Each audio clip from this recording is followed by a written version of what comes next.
Convido agora o Dr. Pedro Ramos para uma intervenção. Para se retirar o microfone, por favor. Que tem...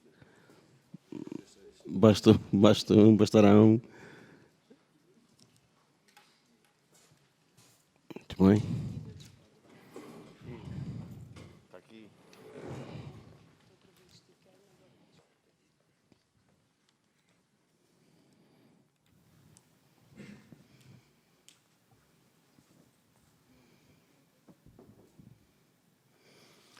Parece impossível se a saúde se resumisse a este papel. Bom dia a todos. Cumprimento o Sr. Presidente da Câmara, Dr. Celso Pessegueiro, meu colega Dr. Daniel Neto, e agradeço-lhe o tempo que teve à frente do Serviço de Psiquiatria no último semestre de 2021.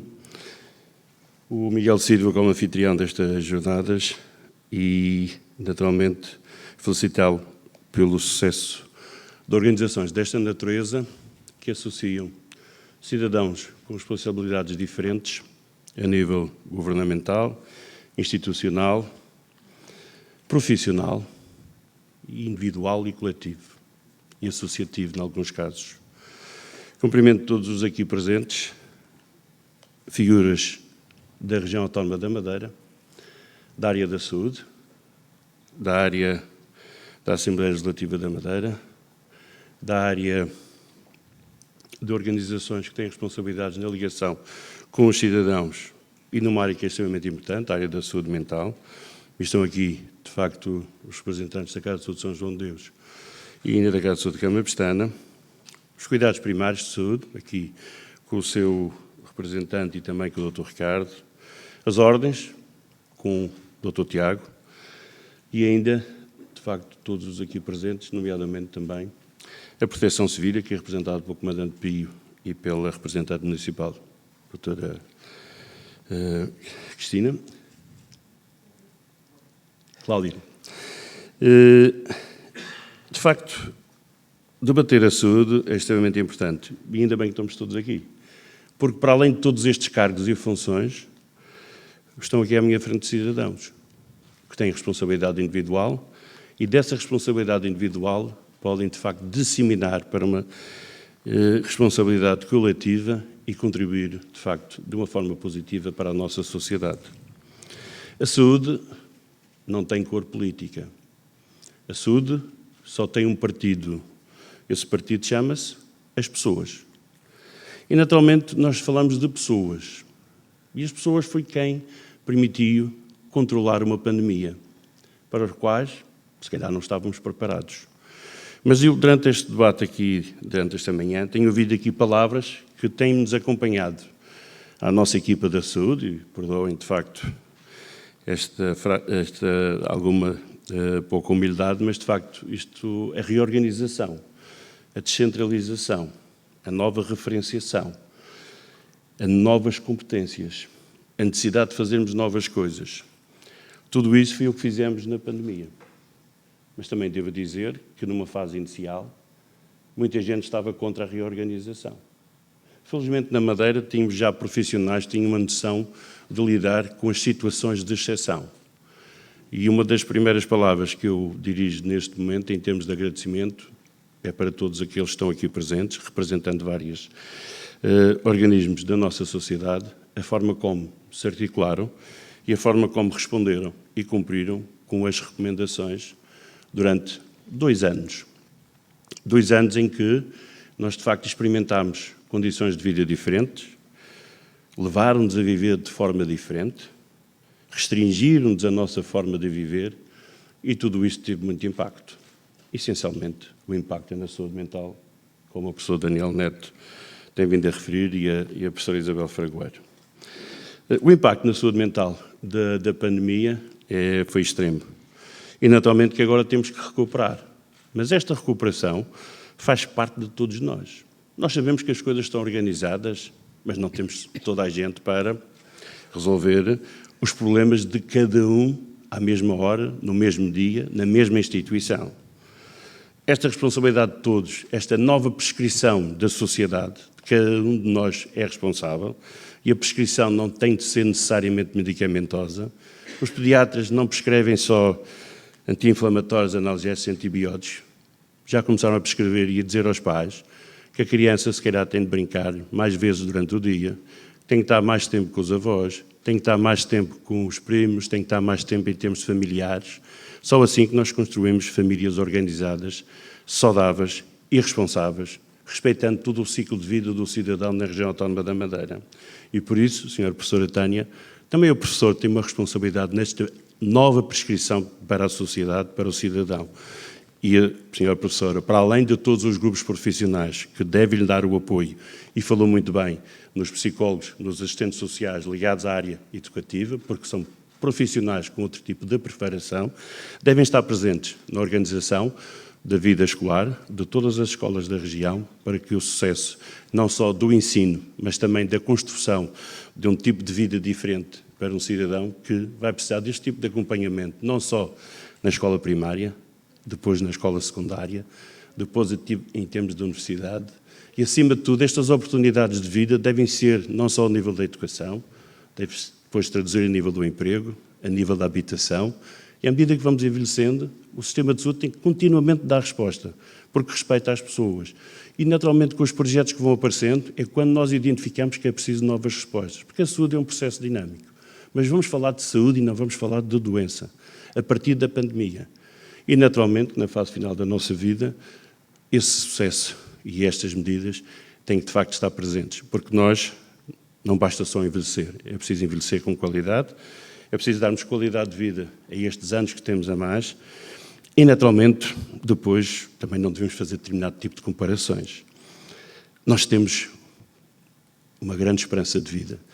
Nós temos que não ficar com medo das soluções que temos que arranjar para o sucesso da saúde.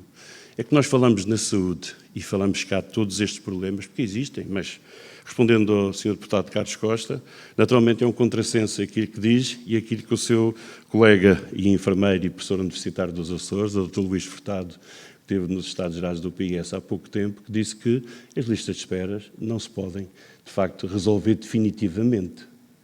Tem que haver rigor e transparência e, portanto, como vê, também não é com hospitais de 75 milhões de euros que iam ser comprados, que era o negócio da saúde há uns anos atrás, em 2019, para resolver as listas de espera, nem os 100 anestesistas que queriam contratar para trazer para a Madeira para resolver as listas de espera. Portanto, opinar é sempre muito mais fácil, mas é preciso opinar com conhecimento e não fazer discursos ultracrepidários, ou seja, quando se opina sobre aquilo que nada se sabe.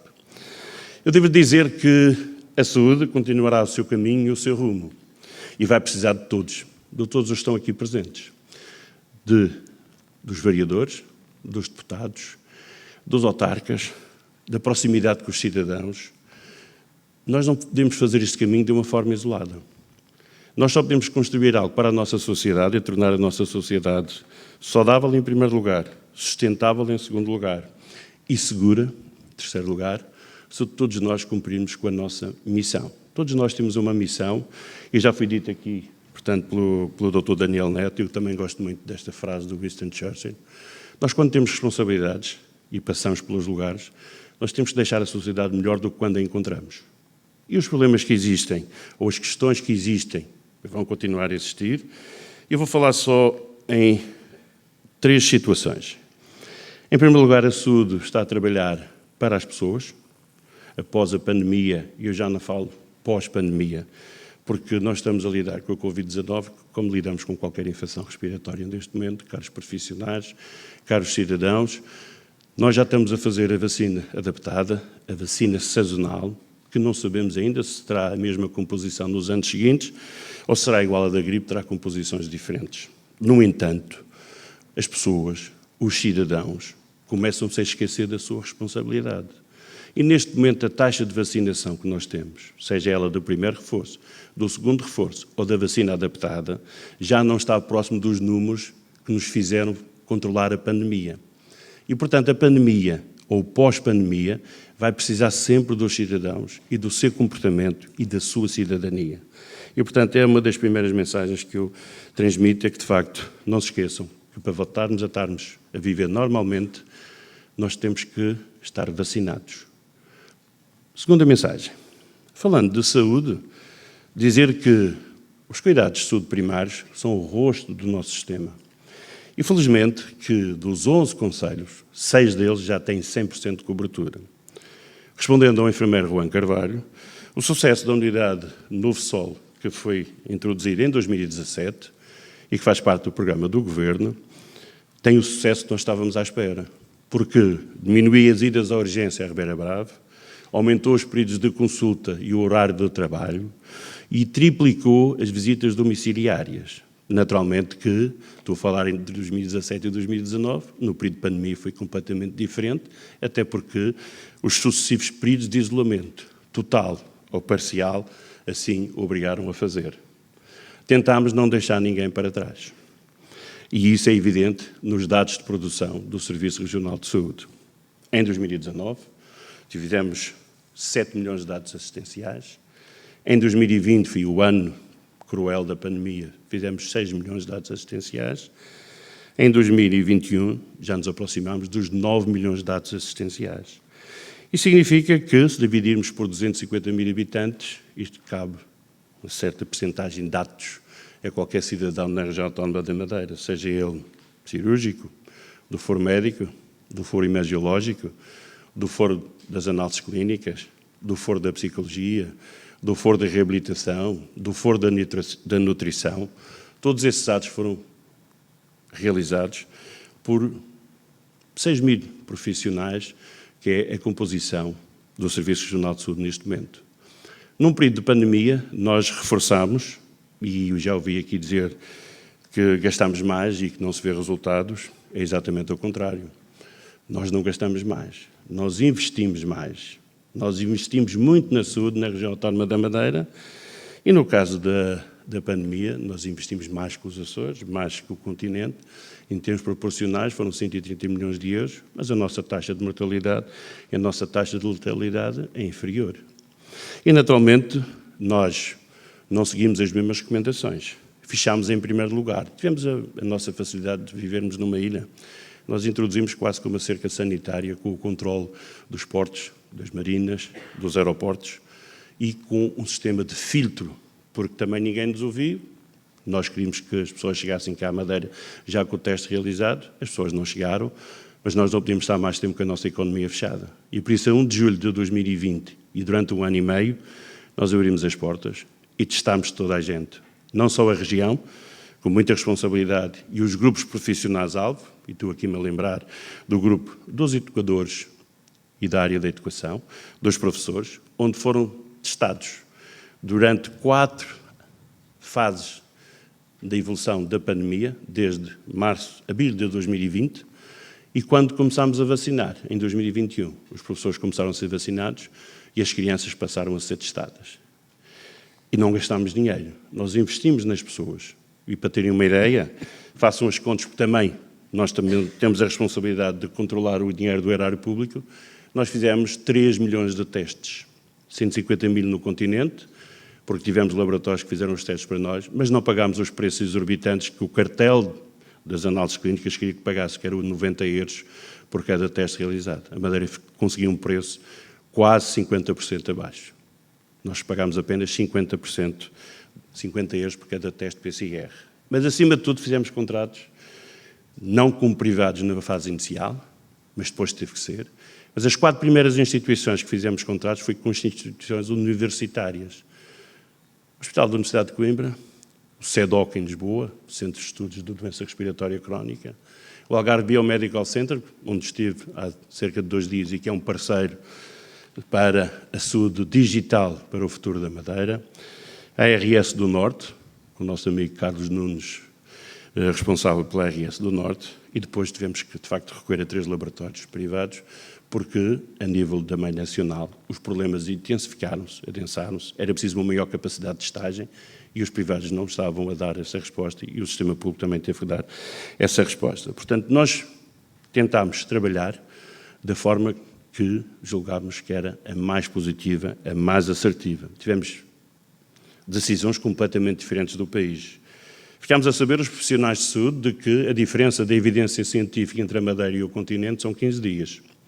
No caso da vacinação das crianças, no caso da vacinação dos jovens, adolescentes, no caso da vacinação dos grupos de risco, no caso do controle de temperatura no aeroporto e do inquérito epidemiológico, as evidências científicas não podem ser responsabilizadas pela ausência dos meios e recursos e para dizermos que, de facto, não há evidência científica e depois, 15 dias depois, colocarmos as mesmas medidas que a Madeira colocou. As máscaras também não tinham evidência científica. A Madeira foi pioneira na introdução das máscaras, porque nós seguimos aquilo que estava a ser feito na comunidade europeia e mundial. Eu posso-vos dizer que, em relação à pediatria, as máscaras não foram a partir dos 10 anos, foram a partir dos 6 anos. Mas se seguíssemos as recomendações da Sociedade Americana de Pediatria, eram a partir dos 2 anos, porque tinham que ter alguém para ser responsável pela colocação dessas máscaras. Mas eles tinham um problema diferente. E, naturalmente, nós pensámos que, para podermos ter aulas, para já não termos o ensino à distância, para termos o ensino presencial, que todas as crianças deviam usar a máscara. Se perguntarem, era uma medida agradável? Não era.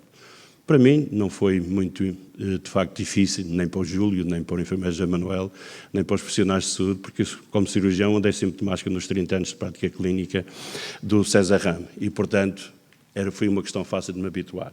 Mas nós, ao introduzirmos as máscaras comunitárias, seguimos aquilo que são os países asiáticos e o controle que fazem, que logo cá alterações, de facto, do ar respirável na comunidade onde vivemos, saem de manhã e é a primeira informação que têm e colocam a máscara e usam durante o dia, e também no caso dos países de leste, onde o controle da Covid-19 teve sucesso com o uso das máscaras comunitárias. E depois apareceram todos aquela panóplia de máscaras comunitárias e depois nós agora usamos as máscaras cirúrgicas ou as outras que os profissionais de saúde usam para mantermos a segurança. Mas todas estas medidas estão a ser aliviadas. Nós temos que pensar em saúde no futuro, em primeiro lugar, nas pessoas, em segundo lugar, nos desafios demográficos que existem, em terceiro lugar, na comunicação e na literacia para essas mesmas pessoas, em quarto lugar, na resolução dos problemas que põem em risco a vida das pessoas. E o que põe em risco a vida das pessoas é, de facto, as neoplasias, as doenças cardiovasculares, as doenças respiratórias, as doenças oncológicas, como já vos disse, e é, de facto, nessa organização que a qualidade do sistema de saúde deve ser avaliada. Mas, quando se fala em qualidade de saúde, não se fala em quantidade. Fala-se no Value-Based Healthcare. O que queremos fazer é o maior número de atos com qualidade e não atos indefinidos, sem qualidade nenhuma, com complicações que vão aumentar a despesa da saúde. A melhor gestão da saúde vai depender de todos os profissionais da saúde. E, quando eu falo em reorganizar, e ainda bem que está aqui o Tiago Magro, farmacêutico, nós respeitamos todos os grupos profissionais.